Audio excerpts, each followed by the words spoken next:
A motorcycle gang surrounds a homeless Vietnam veteran on the streets of downtown LA, viciously kicking over his shopping cart and scattering his few precious belongings across the dirty pavement.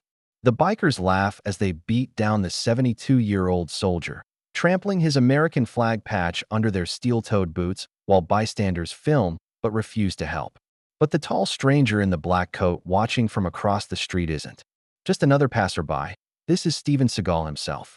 The gang leader has no idea he just assaulted a brother warrior in front of a man who's spent decades perfecting the art of delivering bone-crushing justice to bullies who prey on the innocent. As the bikers continue their savage assault, the aikido master approaches with that deadly calm that has terrified criminals for generations. The homeless veteran recognizes the legendary ponytail and steps back, knowing these punks are about to learn why you never mess with America's forgotten heroes. The gang keeps revving their engines and flexing their muscles, thinking they're intimidating another old man, but they're actually facing their worst nightmare. What happens when 8 bikers pick the wrong fight with the wrong legend? Will any of them survive learning why Steven Seagal became a living weapon? What happened next would terrorize the gang leader for the rest of his pathetic existence. Before we jump back and tell us where you're tuning in from. And if this story touches you, make sure you're subscribed because tomorrow I've saved something extra special for you. The sun crested the concrete horizon of downtown Los Angeles like a dying ember, casting long shadows across the forgotten corners where America's discarded heroes made their homes. Frank Kowalski adjusted the tattered American flag patch on his worn army jacket, his weathered fingers moving with the precision of a man who had never forgotten his training.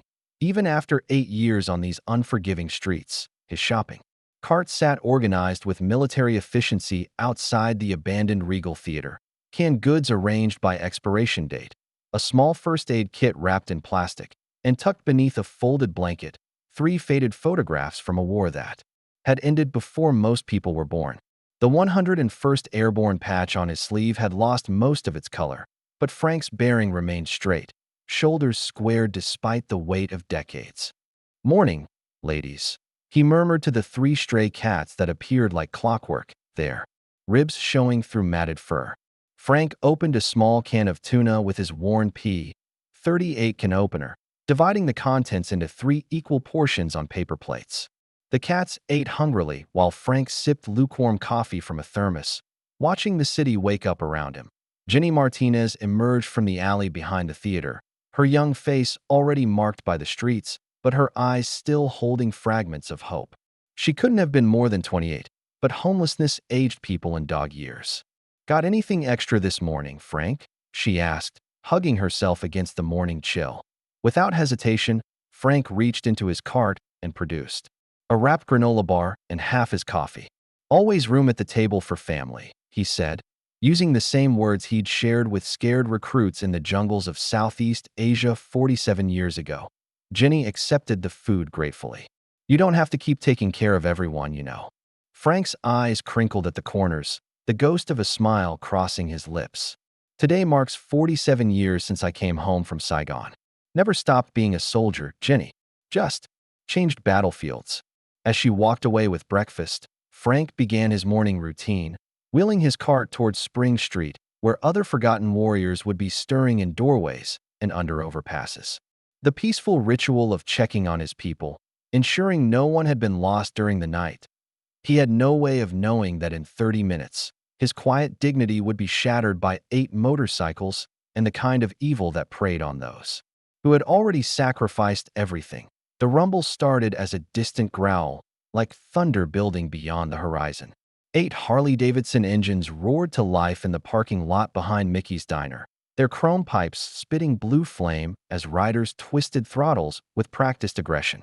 The Devil's Riders lived for these morning runs through downtown LA, marking territory and collecting tribute from those too weak to resist. Razor Murphy straddled his custom softail, death before dishonor, tattooed across knuckles that had broken more bones than he could count. The irony of those words was lost on a man who had dishonored his uniform, his family, and every oath he'd ever taken. Scars mapped his shaved head like a topographical chart of violence, each one a story of conflict that had taught him only one lesson: the strong took what they wanted. Snake, Diesel, Take point. He growled over the engine noise. Martinez Grocery owes us a visit. The formation rolled out like predators hunting in a pack, leather vests bearing skull patches and Nazi insignia that would have sickened the very veterans they terrorized. They moved through traffic with deliberate menace, cutting off cars and running red lights while honest citizens scrambled out of their way. Carlos Martinez was sweeping the sidewalk outside his small grocery when the thunder arrived. The 70-year-old shopkeeper's hands tightened on the broom handle as 8 motorcycles surrounded his storefront, engines revving in synchronized intimidation. Razor dismounted with theatrical slowness, his steel-toed boots clicking against concrete like a countdown to violence. "Morning, Carlos. Beautiful day for business, wouldn't you say?" "I already paid this month," Carlos said quietly, his accent thick with fear and the dignity of a man who had worked honest jobs his entire life. "Inflation, old man. Prices go up, protection costs more." Razor's smile revealed teeth stained yellow from methamphetamine and cruelty. "Besides, my boys are hungry." Snake Peterson kicked over a carefully arranged display of oranges, the fruit rolling across the sidewalk like scattered hopes. When Carlos moved to protest, Diesel grabbed his shirt and shoved him against the brick wall. 200 today, 3 next week," Razor continued, lighting a cigarette while Carlos fumbled for his wallet with shaking hands. "Consider it an investment in your continued good health." The money changed hands like a transaction in hell. Honest work traded for manufactured fear. As the gang prepared to mount their bikes, Razor's eyes swept the street, searching for their next source of entertainment. Half a block away, an old man pushed a shopping cart with the careful movements of someone who understood that everything he owned could fit in a few square feet. "Boys," Razor said, his voice carrying the promise of violence. "Looks like we found ourselves some morning entertainment." Frank Kowalski had chosen the bus bench on Spring Street for its strategic value. Back against the brick wall, clear sight lines in all directions, close enough to the street for quick movement, if necessary. Old habits died hard, and 47 years after leaving the jungle, he still thought like a soldier.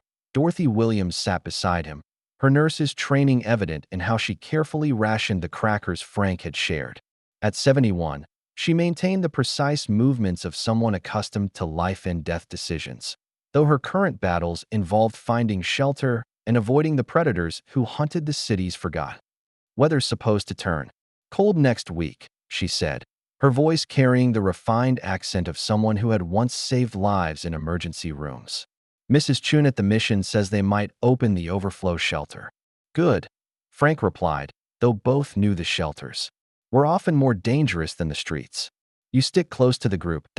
Safer that way." Their quiet conversation shattered like glass when the thunder arrived. 8 motorcycles formed a semicircle around Frank's cart, engines revving in a synchronized symphony of intimidation that sent pedestrians scurrying for cover. Phone cameras appeared in windows and doorways, modern vultures waiting to feed on digital carrion. Razor Murphy dismounted like a gunfighter stepping into the street, his movements calculated to project maximum menace. The other riders followed suit, creating a wall of leather and steel that blocked any escape route. Well, Razor said, circling Frank's cart like a shark scenting blood. "What do we have here?" "Old soldier boy playing house on our streets." Frank rose slowly from the bench, his military-bearing automatic even in civilian clothes. At 72, he still carried himself like a man who had stood his ground in places where standing meant living and breaking meant dying. "Just passing through," Frank said quietly, his voice carrying the calm authority of someone who had faced real danger. "No trouble here." "No trouble." Razor laughed, the sound like breaking glass. "Old man, you are the trouble. These are Devil's Riders streets, and vagrants pay rent or get evicted." The kick came without warning, Razor's steel-toed boot connecting with Frank's cart in an explosion of scattered belongings. Canned goods rolled across the asphalt like dice in a rigged game. His 3 precious photographs took flight on the morning breeze, 47 years of memories dancing beyond reach. Frank lunged forward to protect what remained of his life, and Snake's sucker punch caught him in the kidney with professional precision. The old soldier crumpled to his knees, gasping as his body remembered what it meant to be under attack. "That's what happens when you don't show proper respect, soldier boy," Razor sneered, drawing back his boot for another kick. Steven Seagal emerged from Café Luna like a shadow gaining substance, steam rising from the cup of green tea in his weathered hands. At 73, he moved with the fluid grace of water finding its level, each step deliberate and perfectly balanced. The long black coat he wore seemed to absorb light rather than reflect it, and his dark eyes swept the street with the methodical precision of a man who had survived by seeing everything. 3 days in Los Angeles, visiting Tommy Nakamura had been peaceful. Morning meditation, afternoon training sessions at the old dojo in Little Tokyo, evening conversations about the paths their lives had taken since their youth. But peace was a luxury that men like Steven Seagal rarely enjoyed for long. The motorcycle engines drew his attention first, then the formation, 8 bikes in a predatory semicircle, riders dismounting with the coordinated movements of a pack, preparing to feed. His tactical assessment was automatic: confined space, multiple aggressors, civilians in the potential line of fire, escape routes limited by urban terrain. Then he saw the target, an elderly man in a worn army jacket, standing, with the bearing of someone who had learned to face death with dignity. Even from across the street, Seagal could read the situation: a veteran under attack, belongings scattered like the dreams of forgotten heroes, predators circling with the confidence of those who had never faced real opposition. The phone cameras appearing in windows told another story: modern voyeurs feeding on digital violence, documenting cruelty for entertainment while doing nothing to stop it. The young mother hurrying past with her stroller, averting her eyes from the scene. The shopkeepers locking their doors and pulling down blinds at a city that had forgotten what it meant to stand for something. Seagal set his tea on a newspaper stand, the ceramic cup making no sound against the metal surface. His right hand flexed, unconsciously, muscle memory from decades of training responding to the promise of violence. License plates, weapon positions, civilian locations, all cataloged and filed in the part of his mind that had kept him alive through conflicts most people couldn't imagine. The old soldier across the street struggled to his feet, trying to gather his scattered possessions while 8 predators closed in for the kill. The American flag patch on his jacket caught the morning sun, a small declaration of service and sacrifice that these street vultures couldn't begin to understand. Steven Seagal began walking across Spring Street, his steps measured and purposeful, carrying with him 40 years of accumulated justice waiting to be delivered to those who preyed on America's forgotten heroes. The hunt was about to become the hunted. Seagal approached the circle of violence with deceptive calm, his hands visible and non-threatening, voice soft as morning mist. "Gentlemen, I couldn't help but notice you're having some kind of disagreement here." The Devil's Riders turned toward this new variable, their pack mentality automatically assessing threat levels. What they saw was a ponytailed old man in a black coat, easy prey, another victim for their morning entertainment. Razor sized up the newcomer with predatory eyes, noting the careful way he moved, the relaxed shoulders that somehow suggested coiled springs. But arrogance overruled instinct. "Walk away, old man, unless you want some of what Soldier Boy got." Ignoring the threat, Seagal knelt beside Frank with fluid grace, helping the gasping veteran sit upright while maintaining perfect peripheral awareness of the 8 men surrounding them. His touch was gentle, professional, checking for serious injury while projecting calm authority. "You served?" he asked Frank quietly, his voice carrying the weight of someone who understood brotherhood. "Forged in combat." Frank managed a nod, still catching his breath. 101st Airborne, 71 to 73. "Thank you for your service." The words carried genuine respect, a warrior acknowledging a warrior. Seagal rose slowly, turning to face Razor with the measured movements of someone who had never retreated from a just cause. "These men have earned better treatment through their sacrifice," he said, his tone conversational but carrying undertones of steel. "Perhaps you might consider apologizing and helping clean up this mess." The gang erupted in laughter, 8 voices joining in a chorus of cruelty that echoed off the surrounding buildings. Snake pulled brass knuckles from his jacket pocket, metal gleaming in the morning sun. 2 riders revved their engines menacingly, filling the air with blue exhaust and mechanical aggression. Razor stepped forward, pointing at Seagal's chest with a finger that had pulled triggers and squeezed throats. his scarred face twisted into a grin that promised violence. "You got about 5 seconds to disappear before we rearrange your pretty face, ponytail," he snarled, already imagining this old fool begging for mercy beside the broken veteran. He had no idea those 5 seconds would be the last moments of his life when he felt truly confident. The shift in Seagal's posture was subtle as breathing, shoulders dropping into perfect alignment, stance widening by inches, weight distributing across both feet with the precision of a man who had spent decades preparing for exactly this moment. His breathing slowed, controlled, drawing oxygen into muscles that remembered every lesson learned in a lifetime of conflict.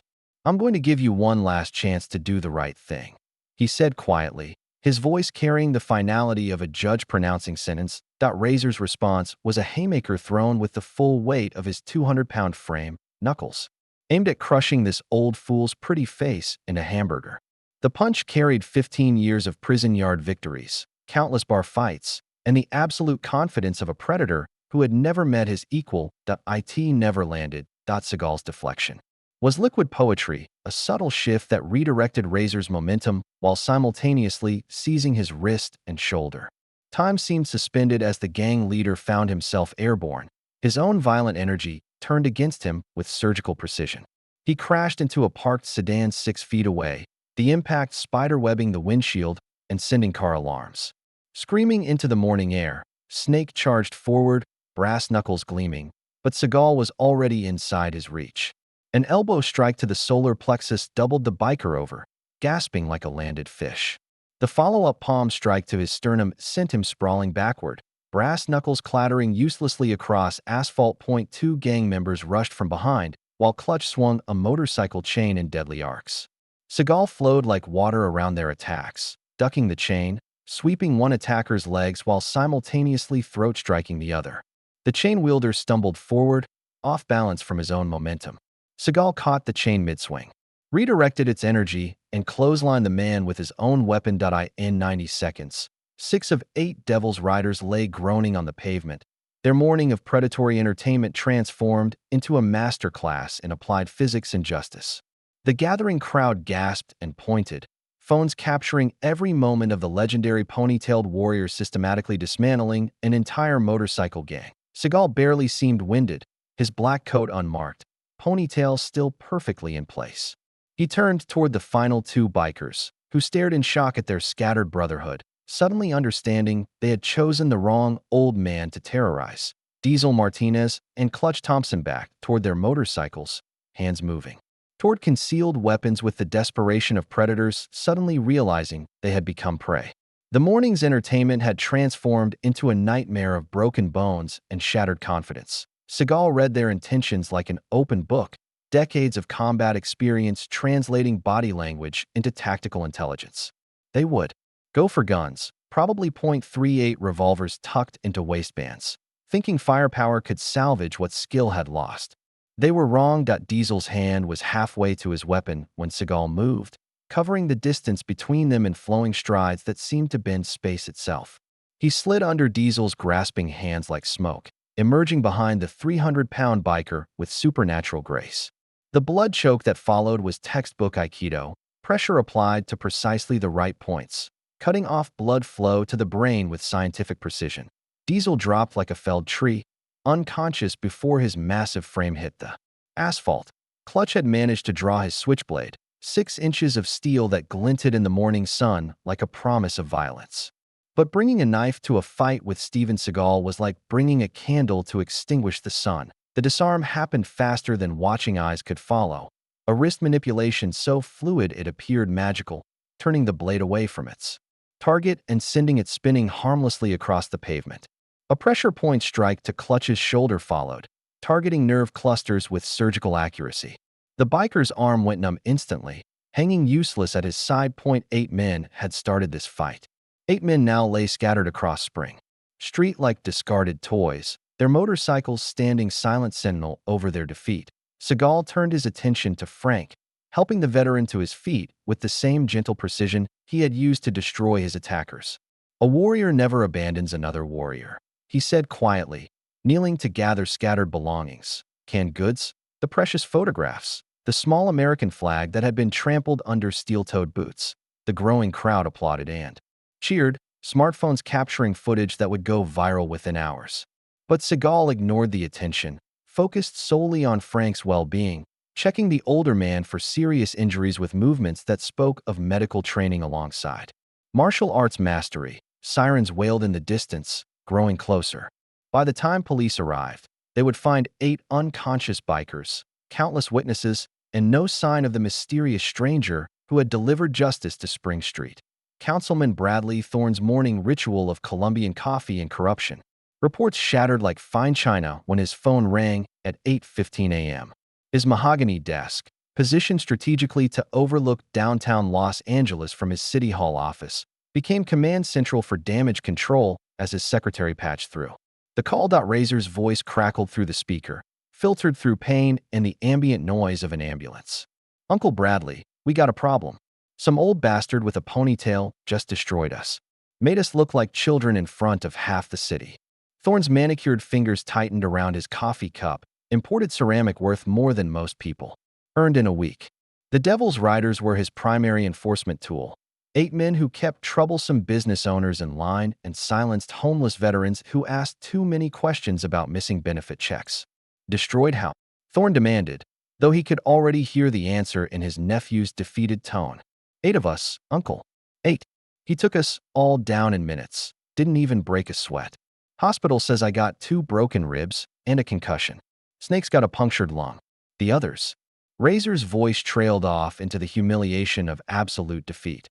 Thorne stood and walked to his floor-to-ceiling windows, his reflection staring back from the glass. Silver hair perfectly styled, expensive suit tailored to project authority. American flag pin and veteran support ribbons positioned with calculated precision. None of it meant anything if he couldn't control the streets that he speed-dialed Captain Derek Morrison, his bought and paid for insurance policy within the LAPD. "Derek, I need everything you can find on an older Asian male. Ponytail, black coat. Expert fighter. He just hospitalized my entire enforcement team." Morrison's voice carried the nervous energy of a man whose corruption had become a liability. "I'll have patrol units canvassing the area within the hour. Security cameras, witness statements, the whole package." But Thorne's mind was already moving to darker solutions. He scrolled through his contacts until he found Viktor Kozlov, the Russian who handled problems that required permanent solutions. "Viktor, I have work for you. Someone just declared war on our operation." Thorne's voice carried the cold calculation of a man who had ordered deaths before. "Find this old man. Make an example of him that the whole city will remember." Outside his window, downtown Los Angeles continued its daily rhythm.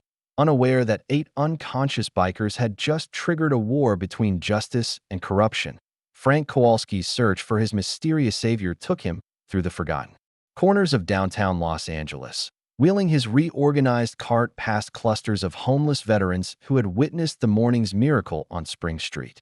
Word traveled fast among the invisible army of America's discarded heroes. Marcus Williams sat in his wheelchair outside the Veterans Community Living Center, his legs lost to an IED in Fallujah, but his eyes sharp as reconnaissance scopes. "You, looking for the ponytail man?"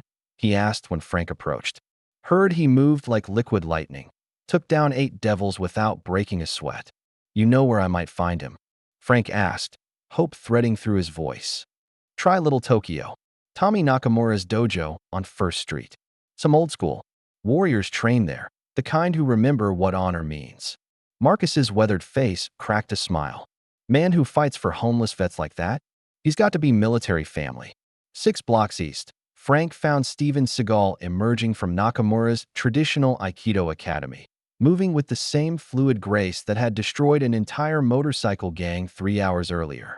The 2 veterans gravitated toward each other like magnets, settling on a bench in nearby James Irvine Japanese garden. "Agent Orange?" Seagal asked quietly, noting the slight tremor in Frank's hands. Frank nodded. "Doctors say it's why I can't hold jobs anymore. Medical bills ate everything. House, savings, future. Been on the streets 8 years now."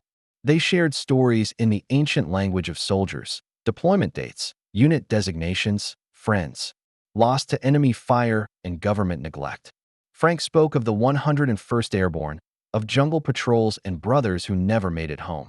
Seagal listened with the intensity of someone who understood that every veteran's story was sacred.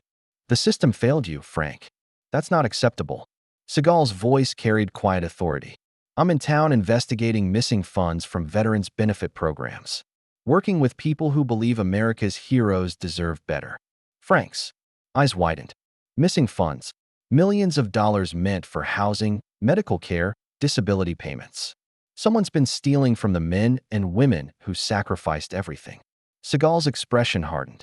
And they've been silencing anyone who gets too close to the truth. Both men noticed the black sedan that had driven past 3 times in 20 minutes. Seagal's hand moved imperceptibly toward his coat. Frank, I think we've been found. Seagal led Frank through the maze of Little Tokyo's narrow alleys with tactical precision, using dumpsters and delivery trucks as cover while checking angles and escape routes. His decades of training transformed the urban landscape into a battlefield where knowledge meant survival. They emerged at Parker Center's underground parking garage, where Detective Maria Santos waited beside her unmarked Crown Victoria, 20. Years of police service etched in the lines around her intelligent brown eyes. She wore the practical suit of a cop who had learned that integrity came with a price. Fewer promotions, more dangerous assignments. Colleagues who avoided eye contact. Steven told me what happened this morning, she said, studying Frank with the assessment skills of a veteran investigator. You're lucky he was there. Santos spread files across her car's hood, crime scene photos, and missing person reports, creating a mosaic of systematic evil. 7 homeless veterans have disappeared in the last 6 months. All of them were receiving benefits that suddenly stopped. All of them had been asking questions. Frank recognized 3 faces immediately: Bobby Chun, who had shared meals, and Marine Corps stories. Jim Rodriguez, who played harmonica outside the mission. Dave Patterson, who kept the peace among the younger homeless vets with quiet authority. They didn't just disappear, Frank whispered, understanding the terrible truth. Councilman Bradley Thorne has been embezzling veterans' funds through shell companies and forged documents, Santos continued. $2.3 million over 3 years. Money meant for housing, medical care, survival. She showed them surveillance photos of Thorne meeting with unknown associates, financial records that painted a picture of corruption reaching into city government, state agencies, and federal oversight. The Devil's Riders were his enforcement arm. When veterans got too close to discovering the theft, they were eliminated. Santos's voice carried the controlled anger of someone who had sworn to serve and protect. I've been building a case for 2 years, but he's got judges, prosecutors, federal contacts.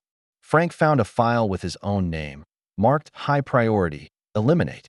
His hands shook as he read his own death sentence. That's why we need someone with your skills, Santos told Seagal. Evidence we can't obtain through legal channels. Her radio crackled with an urgent message, Captain Morrison demanding her immediate location. Santos's expression darkened. He's dirty, connected to Thorne's network. We need to split up now. She handed Seagal a USB drive. Everything I have is on there. Be careful. They have eyes everywhere. The hunt had officially begun. The black sedan appeared in Santos's rearview mirror before they cleared the parking garage, followed by an unmarked police cruiser and a motorcycle that moved with the aggressive confidence of predators closing on wounded prey. Captain Morrison's surveillance team had found them. Hold tight, Seagal said, his hands settling on the steering wheel with the easy competence of someone who had learned tactical driving in places where mistakes meant death. Frank grabbed the dashboard as their Crown Victoria surged forward into downtown traffic. The chase erupted through Los Angeles like controlled chaos. 3 pursuit vehicles weaving between delivery trucks and commuter cars, while Seagal demonstrated why survival often depended on skills not taught in civilian driving schools. He used the city's geography like a weapon, ducking into the fashion district's maze of narrow loading docks and one-way streets. Detective Rick Bradley, Morrison's most corrupt subordinate, tried to ram their vehicle at the intersection of Spring and Fifth. Seagal's response was textbook precision, a slight steering adjustment that sent Bradley's cruiser spinning into a fire hydrant while they accelerated through the intersection unscathed. How the hell did you? Frank started. Physics, Seagal replied calmly, checking mirrors while calculating angles. Every action has an equal and opposite reaction. Bradley used too much force. I just redirected it." The pursuit screamed through downtown's construction zones, Seagal using cement barriers and steel beams as mobile cover while maintaining perfect control. The motorcycle tried to flank them on Temple Street, but Seagal anticipated the move, forcing the rider between two delivery trucks where physics eliminated the threat. Grand Central Market became their salvation. Seagal abandoned the vehicle. At the Hill Street entrance, leading Frank through crowds of vendors and shoppers who provided natural camouflage. Elderly Latino women selling fruit, hipster food enthusiasts sampling artisanal tacos, tourists snapping photos. All unwitting allies in their escape. They emerged through the Broadway exit to find themselves momentarily safe in the urban anonymity of downtown's pedestrian traffic. But safety was an illusion when facing an enemy with resources, connections, and the willingness to kill. "Frank, this just became a war," Seagal said, studying the streets for additional threats. "These people have been stealing from veterans, murdering anyone who gets close to the truth. They won't stop until we're silenced permanently." Frank straightened his shoulders, military bearing asserting itself despite 8 years of homelessness. "Then we better make sure they're the ones who get silenced." The Thornburg Legal Associates building rose 30 stories above downtown Los Angeles, its glass and steel facade reflecting the city's lights like a monument to corporate success built on stolen dreams. At 11:30 p.m., security was minimal: 2 guards, basic alarm systems, the arrogant assumption that no one would dare challenge Bradley Thorne's empire. They were wrong. Seagal's infiltration skills, honed through decades of tactical operations, rendered the building's defenses meaningless. Fire stairs, service elevators, maintenance corridors. He moved through the structure like smoke through a chimney, Frank following with the careful precision of someone who understood that discovery meant death. Thorne's private office occupied the building's 28th floor, a monument to stolen wealth decorated with American flags and military memorabilia, the hollow props of a man who had never served anything but his own greed. The safe behind his desk surrendered its secrets to Seagal's patient manipulation, revealing documents that painted a horrifying picture of systematic theft. Shell companies with patriotic names: Veterans First LLC, Heroes Housing Foundation, American Warriors Trust, all funneling stolen benefits into Thorne's personal accounts. Forged signatures on benefit transfers, fake death certificates for living veterans, medical records altered to eliminate troublesome claimants. Frank's hands shook as he photographed page after page of evidence. His own file contained a detailed dossier: sleeping locations, daily routines, known associates, medical vulnerabilities. The clinical precision of planned murder disguised as bureaucratic efficiency. $2.3 million, Frank whispered, the number representing countless veterans who had died on the streets while their benefits lined Thorne's pockets. "Bobby, Jim, Dave, they were getting close to the truth," Seagal observed, studying elimination orders disguised as administrative memos. Thorne couldn't risk exposure. The evidence painted a conspiracy reaching beyond simple embezzlement. Federal agents receiving payments to ignore investigations, judges dismissing cases for carefully calculated bribes, prosecutors who lost evidence and forgot testimonies. The corruption infected every level of the system designed to protect America's heroes. Building security discovered their presence at 12:45 a.m., motion sensors in the executive suite triggering alarms that shattered the midnight silence. 3 armed guards converged on their position, forcing Seagal to demonstrate why doors and walls meant nothing to someone who understood violence as both art and science. They fought their way to the stairwell, evidence secured but enemies alerted.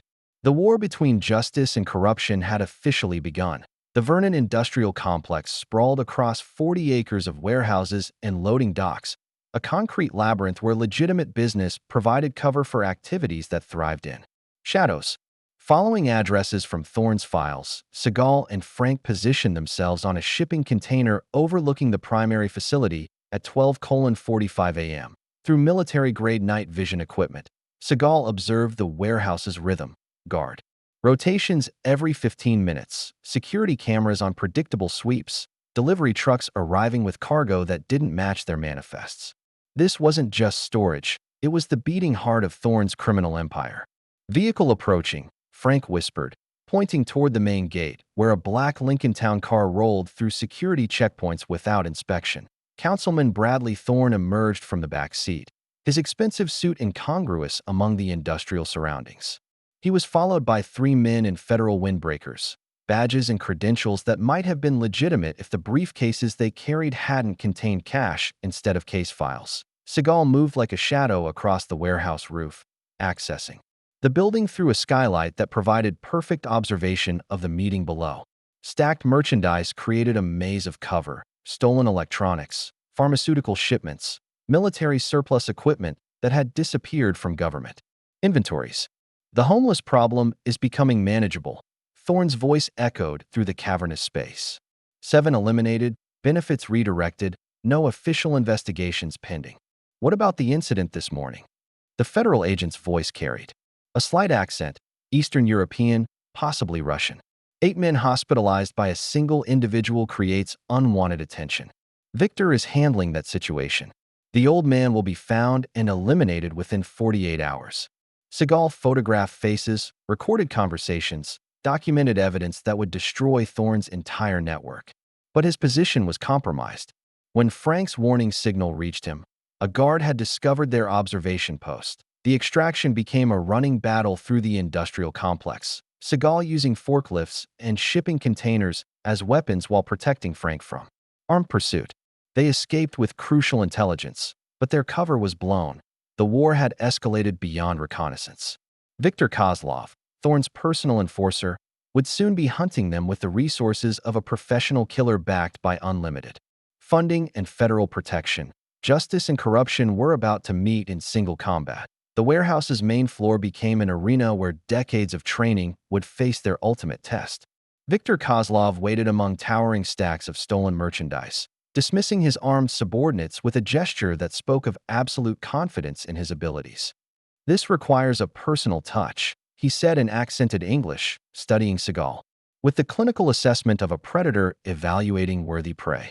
At 45, the former Spetsnaz operative moved with the controlled grace of someone who had learned violence as both profession and art. The 2 warriors circled each other through the industrial maze, overhead cranes and shipping containers providing cover and weapons in equal measure. Kozlov struck first, a devastating combination of systemic techniques designed to crush bones and rupture organs. His fist whistled past Seagal's head, close enough to feel the displaced air. Seagal's response was pure aikido, flowing movement that redirected Kozlov's aggression while simultaneously counterattacking. The Russian's momentum carried him into a steel support beam hard enough to dent metal, but he recovered instantly, grinning through split lips. "Finally, someone who understands the dance," Kozlov growled, pulling a crowbar from a nearby toolbox. The improvised weapon became an extension of his will, cutting deadly arcs through the air while Seagal moved like liquid mercury around each strike. Office partitions exploded into particle board fragments, filing cabinets overturned with bone-jarring crashes, and still the 2 masters battled with increasing intensity. Seagal caught the crowbar mid-swing, using leverage and precise timing to wrench it from Kozlov's grasp while delivering an elbow strike that would have felled a lesser opponent. The Russian absorbed the blow, responding with a throat strike that Seagal barely deflected. They crashed through a glass partition into the warehouse office, scattered papers mixing with blood droplets as the fight continued with undiminished ferocity. Kozlov was everything the street thugs weren't: skilled, experienced, genuinely dangerous. But Seagal had spent 73 years preparing for this moment.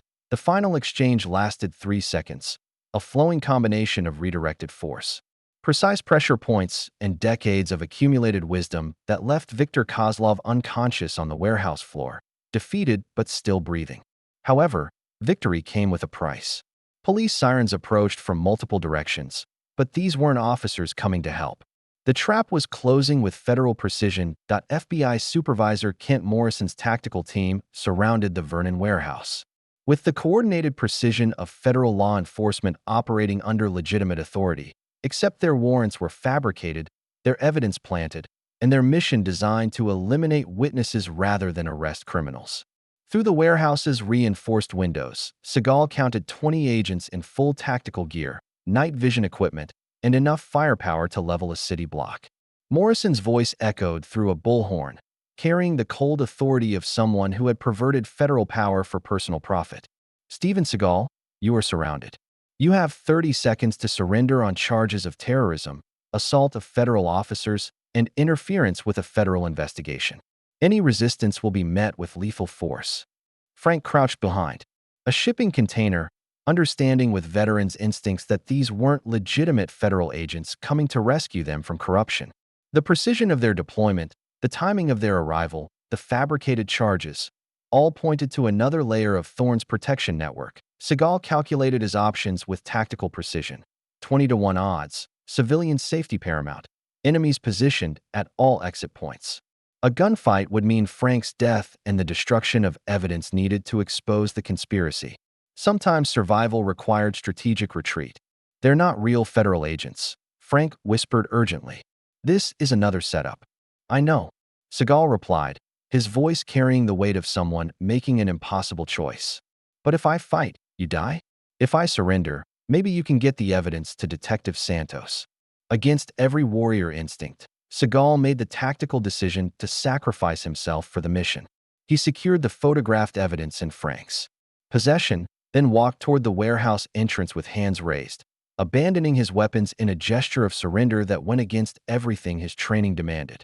Morrison's agents swarmed him with unnecessary brutality, zip-tie restraints cutting into wrists while jackboot feet delivered compliance strikes to kidneys and ribs. The arrest was theater designed to humiliate rather than process. Frank watched helplessly from his hiding place as the man who had risked everything to protect homeless veterans was dragged away in federal custody, knowing that surrender might be the most courageous act of Seagal's legendary career. The system had swallowed another hero, but the evidence survived to fight another day. The Metropolitan Detention Center's maximum security wing had been designed to hold terrorists and traitors, its steel and concrete architecture built to break spirits as efficiently as it confined bodies. At 2 a.m., Steven Seagal sat in solitary confinement, analyzing his situation with the cold precision of someone who had survived impossible odds by never accepting defeat. Councilman Bradley Thorne's gloating visit came at dawn, the corrupt politician savoring his moment of triumph through bulletproof glass that separated predator from prey. His expensive suit and perfect hair seemed obscene in the sterile environment of institutional power. You should have minded your own business, old man, Thorne sneered, his voice carrying the satisfaction of someone who had eliminated threats before. Nobody cares about homeless vets or washed-up action heroes. You're going to disappear into the federal system like the others. Behind Thorne stood the architects of corruption, Morrison with his federal badge corrupted beyond recognition. Two prosecutors whose law degrees had been purchased with blood money, and guards whose paychecks came from stolen veterans' benefits. Transport to Victorville Federal Prison is scheduled for tomorrow morning, one fake prosecutor announced. Unfortunately, federal prisoners sometimes attempt escape during transport. Such attempts often prove fatal. The message was clear: Seagal would be shot while trying to escape, another casualty of a system designed to protect the powerful by eliminating the righteous. His death would be paperwork, his sacrifice forgotten by a society that preferred comfortable lies to uncomfortable truths. Meanwhile, Frank escaped the warehouse raid through storm drains and maintenance tunnels, carrying evidence that could destroy Thorne's entire network. But Detective Santos' radio communications had been compromised. Captain Morrison's surveillance revealed her investigation, marking her for elimination alongside the homeless veteran and mysterious warrior that in a 24-hour diner on Olympic Boulevard. Santos and Frank studied the photographed documents while knowing that legal channels had been corrupted beyond repair. Federal agents, judges, prosecutors, all bought and paid for with money stolen from America's heroes. The system isn't broken, Santos said quietly, her 20 years of service colliding with the reality of institutional corruption. It's been purchased. Outside, the first light of dawn painted Los Angeles in shades of gold and shadow, a city where justice had been replaced by the highest bidder. The Metropolitan Detention Center's solitary confinement cells were designed to break men's spirits through sensory deprivation and psychological isolation, but Steven Seagal had spent decades preparing his mind for exactly these conditions. In the sterile silence of Cell Block D, he meditated on the tactical realities of his situation with the calm precision of a master strategist. 48 hours until transport, to Victorville, a journey that would end with his death disguised as an escape attempt. The guards were hostile, the warden purchased, and every official channel corrupted by Thorne's blood money. But impossible situations had been Seagal's specialty for 73 years. Guard James Kowalski approached his cell during the morning. Shift change, young face marked by the uncertainty of someone whose conscience warred with his paycheck. 29 years old, former Army, discharged honorably after 2 tours in Afghanistan. The kind of man who had joined law enforcement to serve justice, not corruption. Prisoner requests medical attention, Kowalski announced to his supervisor, though Seagal had made no such request. Alone with the guard, Seagal spoke quietly through the food slot. Your last name? Any relation to Frank Kowalski, 101st Airborne, Vietnam veteran? The guard's eyes widened. That's my uncle. Been homeless for years. Family tried to help, but he's too proud to. Your uncle saved my life yesterday morning. 8 bikers were beating him when I intervened. Seagal's voice carried the weight of absolute truth. He's a hero who served his country with honor. The men holding me prisoner have been stealing from veterans like him. Kowalski's world shifted on its axis as connections formed. The mysterious prisoner's martial arts skills, the fabricated charges, the rush to transport him without proper legal proceedings, pieces of a puzzle that revealed systematic corruption. The councilmen visiting yesterday, the federal agents, the prosecutors, they're all part of a conspiracy to steal veterans' benefits and eliminate witnesses, Seagal continued. Your uncle discovered their crimes. They marked him for death. Sergeant Patricia Reeves and Corporal David Chun, both honest veterans working as detention officers, joined the growing conspiracy as Seagal revealed his true mission, exposing the theft of $2.3 million in veterans' benefits and bringing justice to those who preyed on America's forgotten heroes. The inside game had begun. Frank Kowalski's activation of the Homeless Veteran Network began in the abandoned subway tunnels beneath downtown Los Angeles, where America's forgotten warriors gathered in the hours before dawn. These men and women, Marines, Army Rangers, Navy SEALs, Air Force security forces, retained the skills that had made them elite soldiers despite society's abandonment. Sergeant Major William Bull Patterson commanded respect that transcended circumstances. At 68, the decorated Vietnam veteran moved through the tunnel complex with the bearing of someone who had never surrendered command, even when that command consisted of society's cast-offs sleeping in cardboard boxes.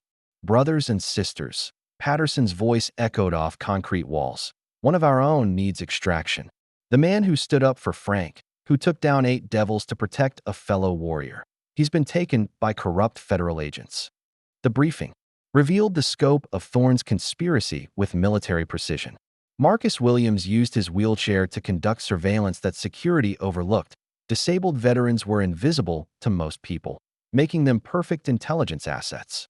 Jenny Martinez's previous career in computer programming, destroyed by addiction and homelessness, provided technical skills for infiltrating electronic systems. $2.3 million stolen from our benefits. Patterson continued, his voice carrying the controlled rage of someone who had watched brothers die on foreign battlefields only to be murdered on American streets. 7 of our own, eliminated for asking questions. Frank's marked for death, and they planned to kill his savior during fake transport.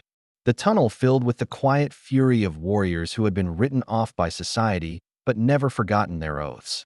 Former Special Forces operators, military police, combat medics, skills that remained sharp despite years of neglect and abandonment. Detective Santos arrived through storm drain access, carrying intelligence about transport schedules and guard rotations. Her 20 years of honest police work had prepared her for many things, but not for discovering that her own department served criminals rather than citizens. Transport leaves at 6 p.m. tomorrow, she reported. 2 vehicles, for guards, route through downtown to the federal facility. But it's not going to Victorville. They plan to kill him in the industrial district and dump the body. Patterson studied the tactical situation with professional assessment. Then we extract him before transport. Time to show these politicians what happens when you steal from America's warriors. The Forgotten Army was mobilizing for war.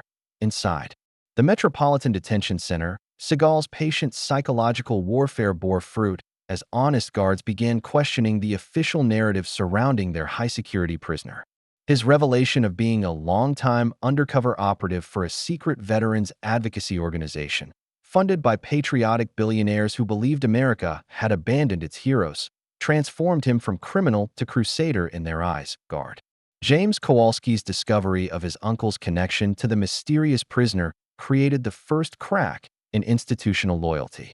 When he shared Frank's story with Sergeant Patricia Reeves and Corporal David Chun, both Iraq War veterans, their own experiences with bureaucratic betrayal made Seagal's mission credible. They've been stealing millions from veterans' benefits, Seagal explained during a carefully orchestrated medical consultation. The homeless veterans who discovered the theft were systematically eliminated. Your Uncle Frank was marked for execution. Until I intervened. The evidence photographed from Thorne's office, smuggled into the facility through Kowalski's personal effects, revealed the horrifying scope of corruption. Shell companies, forged documents, elimination orders disguised as administrative memos, a paper trail of betrayal written in stolen blood money. Chin accessed the prison's computer systems using his security clearance, discovering that Seagal's transport authorization had been falsified by federal agents with no legitimate jurisdiction. The paperwork trail led directly to Morrison's network, revealing coordination between corrupt local police and federal authorities. They planned to kill you during transport, Reeves confirmed, her military police background allowing her to recognize assassination protocols disguised as prisoner transfer procedures. Staged escape attempt, justifiable homicide, case closed. The honest guards began subtle sabotage, security cameras developing mysterious blind spots, door locks experiencing electronic malfunctions, shift schedules altered to place sympathetic personnel in key positions. The institutional machinery designed to contain prisoners transformed into a liberation network. As midnight approached, Seagal prepared for extraction with the centered calm of someone who had faced death countless times. His meditation focused, not on personal survival, but on completing his mission to expose the conspiracy that had murdered homeless veterans and stolen their benefits. The inside and outside operations would coordinate at exactly 12 a.m. when Frank's forgotten army would demonstrate why abandoning America's warriors was the gravest mistake corrupt politicians could make. Multiple diversions erupted across downtown Los Angeles at 11:45 p.m., small fires in dumpsters near City Hall, false bomb threats at federal buildings, staged accidents that drew police and security resources away from the detention center.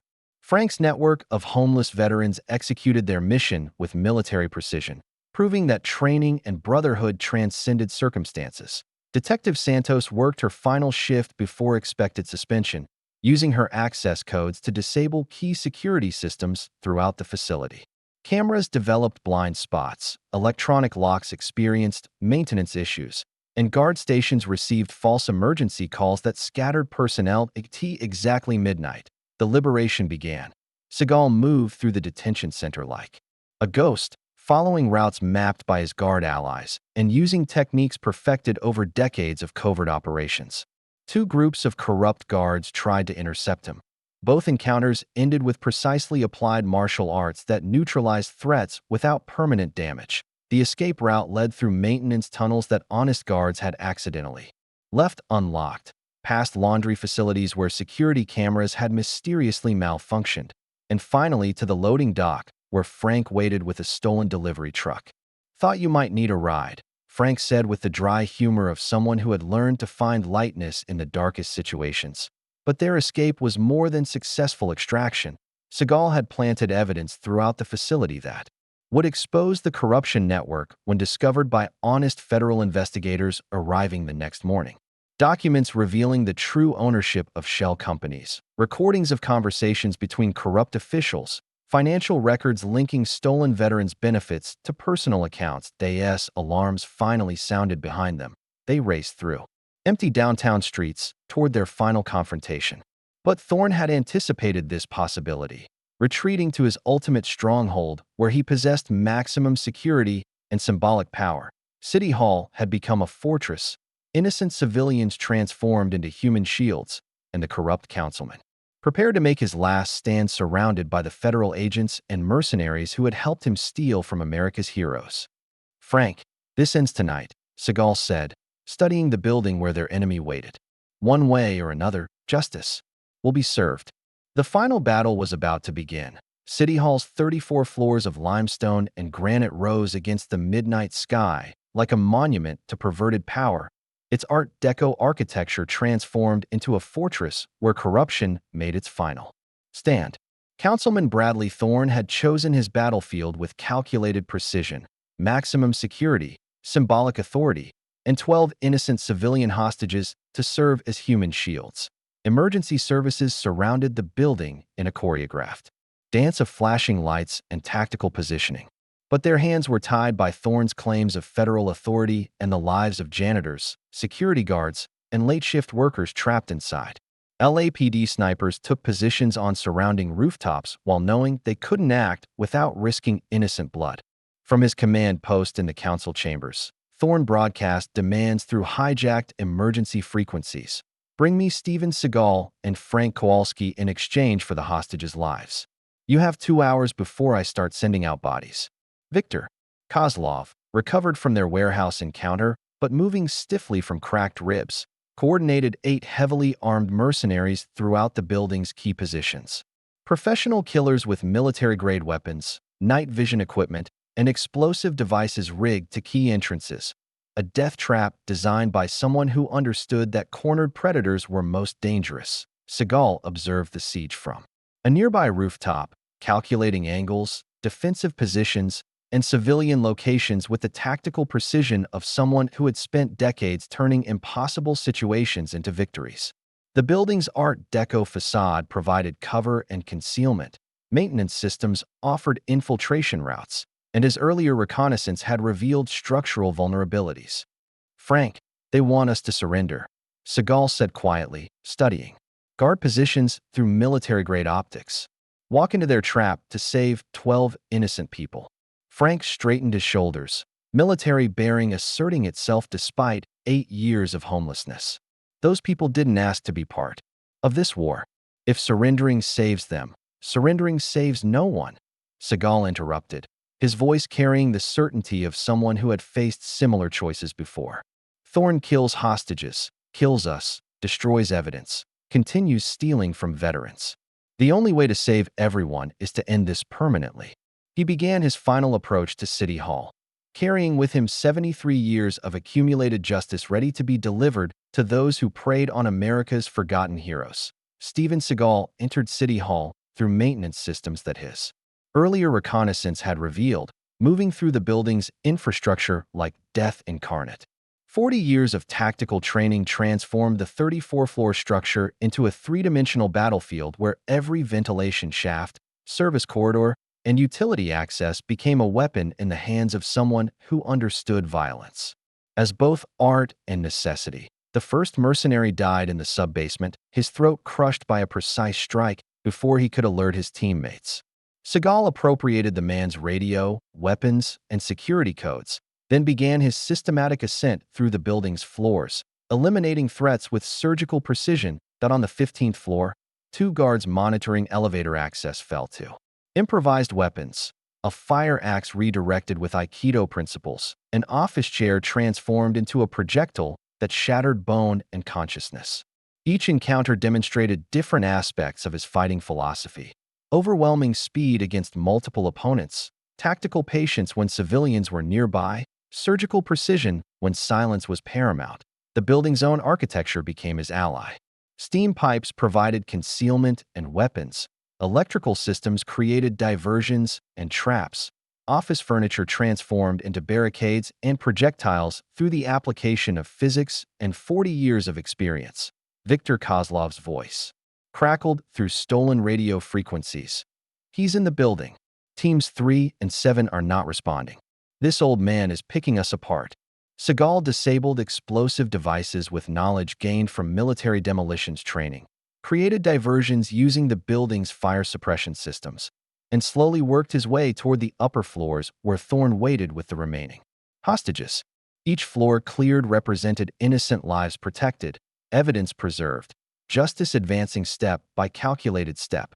The surviving mercenaries began to panic as their numbers dwindled and their target proved to be far more dangerous than anticipated. Professional killers discovered the difference between murdering helpless victims and facing someone who had spent a lifetime preparing for exactly this confrontation. That Morrison's corrupt federal agents attempted to coordinate a defense that was falling apart under assault from an enemy who moved like smoke and struck like lightning. Their radios filled with desperate calls for backup that would never arrive. 28 floors cleared. 6 floors remaining. 12 hostages waiting for salvation that approached with the inexorable precision of justice finally unleashed. The 34th floor of City Hall had been transformed into a makeshift fortress, the ornate council chambers where democracy was meant to flourish, now serving as the final redoubt for corruption's last stand. Councilman Bradley Thorne positioned himself behind the speaker's podium. 12 terrified civilians arranged as human shields while his remaining forces, Viktor Kozlov, 2 federal agents, and the last surviving mercenaries, prepared for their final confrontation. Steven Seagal entered through the main doors with his hands visible but ready, carrying himself with the calm dignity of someone who had never retreated from justice. The chamber's marble columns and mahogany furnishings created a surreal backdrop for the ultimate battle between those who served others and those who served only themselves.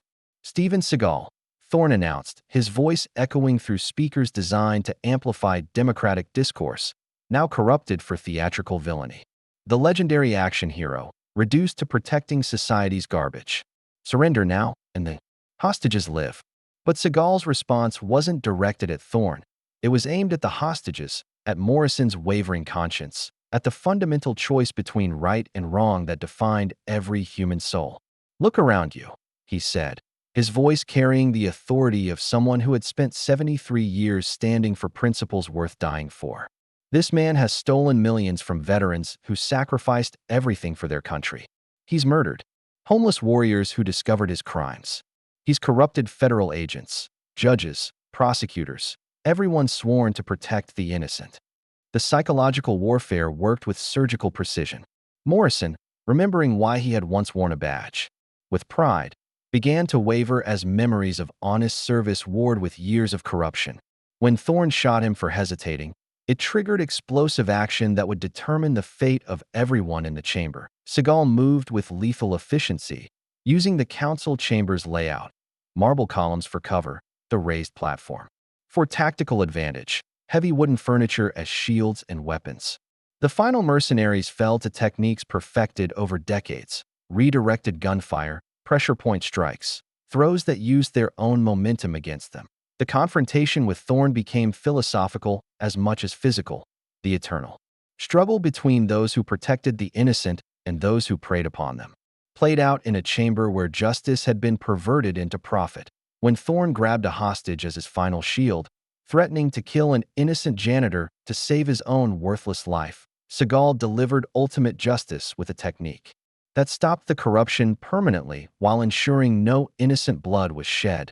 Dawn broke over Los Angeles like a cleansing fire, painting the city's glass and steel in shades of gold and redemption as honest federal agents, alerted by the evidence Seagal had strategically planted, arrived to clean up the corruption network that had festered in the shadows of American democracy. The Metropolitan Detention Center's honest guards received commendations and transfers to positions where integrity was valued rather than punished. Captain Morrison's death during the siege eliminated the LAPD's primary corruption node, allowing Detective Santos to emerge from the shadows and begin rebuilding trust between law enforcement and the communities they were sworn to serve. She stood in her new office as head of the Anti-Corruption Task Force, studying files that would keep her busy for years. The recovered $2.3 million in stolen veterans' benefits represented more than numbers. It meant housing, medical care, and dignity restored to those who had sacrificed everything for their country. Frank Kowalski barely recognized himself in the bathroom mirror of his new apartment, the first permanent address he'd held in 8 years. Clean clothes, regular meals, and proper medical care for his Agent Orange exposure had transformed him from society's cast-off into a leader preparing to help others navigate the system that had once abandoned him. The Seagal Veterans Advocacy Center occupied a renovated warehouse in downtown LA, its mission statement etched in bronze by the entrance: "No veteran left behind." Frank served as its first director, coordinating with Sergeant Major Patterson and the network of homeless veterans who had proven that honor and brotherhood transcended circumstances. 3 months after the siege, Viktor Kozlov provided detailed testimony about Thorne's operation from federal custody, his cooperation earning deportation rather than execution. Even professional killers understood that some causes were worth betraying former employers. Jenny Martinez worked the center's computer systems with skills that addiction and homelessness had temporarily buried but never destroyed. Marcus Williams used his wheelchair to reach veterans that others overlooked, proving that service took many forms. The final scene unfolded at the Greyhound station on Spring Street, where Steven Seagal boarded a bus bound for Phoenix with nothing but a small duffel bag and the quiet satisfaction of mission accomplished. Frank watched from the center's window, understanding that some warriors never rested but continued their eternal fight for those who couldn't fight for themselves. The bus disappeared into morning traffic, carrying its legendary passenger toward another city where veterans needed justice. Frank returned to his desk where applications from homeless warriors awaited processing. The cycle of honor and service continued, proving that one person's courage could transform an entire community and that America's forgotten heroes would never truly be forgotten as long as someone remembered what service meant. If you liked the story, please watch another story on our channel and subscribe to the channel.